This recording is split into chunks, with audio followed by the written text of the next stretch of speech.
What happens if the ghosts were real? The situation when the temperature in the room suddenly gets chilly. You hear unexplained creaking of stairs. Doors are opening and closing on their own. You hear the sound of soft whisper when no one is near. An unexpected smell fills the room. This is all what do some people claims to be the telltale sign of a ghost.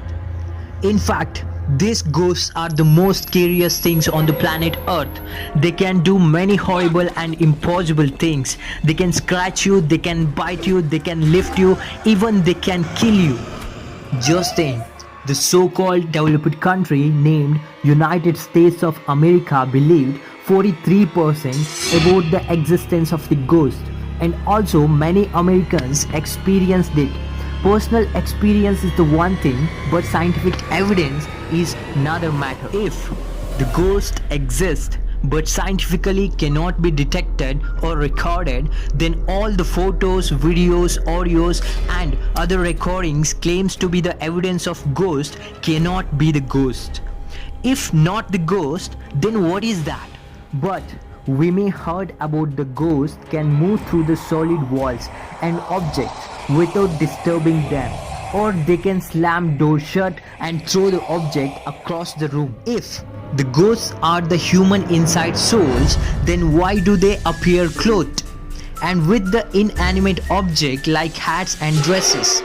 Not to mention the many reports of the ghost trains, cars and carriages. If the ghosts are the spirit of those whose death were unavenged, then why there are still unsolved murder cases? Since ghosts are said to communicate with the psychic mediums, then they should be identify their killers easily for the police, right? But never happened. If ghost cell carries the information about our living cells to persist, then we must specify precisely what medium carries that pattern and how it interacts with the matter of particles. But since by their very definition they can't be made of matter, if the ghost existed, then they would need to be made of purely of energy. But if they were made only of energy, they would quickly dissipate, because the second law of thermodynamics proposes that energy is always lost to heat. The only way to avoid that would be have an incoming source of their own spooky energy. But there is absolutely nothing to account for that in the standard model of physics. Many people might have experienced this when a person is just falling asleep or waking up.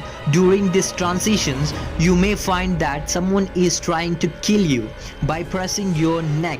At that time, you are unable to move or speak for a few seconds to minute, even being unable to breathe. Many believe this is due to the ghost, but actually there is no such ghost in this case. Medically, this is called as sleeping paralysis. You may find the explanation about this sleeping paralysis in some other episodes. These days, ghost hunters are using high-tech scientific equipments, yet none of these equipments has ever been shown any ghosts. So, till today, there is no scientific evidence for the presence of ghosts. All these imaginary things are created just by our brain by using our psychological emotions. So don't ever scare for anything. Just be happy and enjoy with the concept of ghost. This is all about today's episode of What Happens. If you have experienced any fun things about the ghost, just write it down in the comment section. We will post it in the next episode.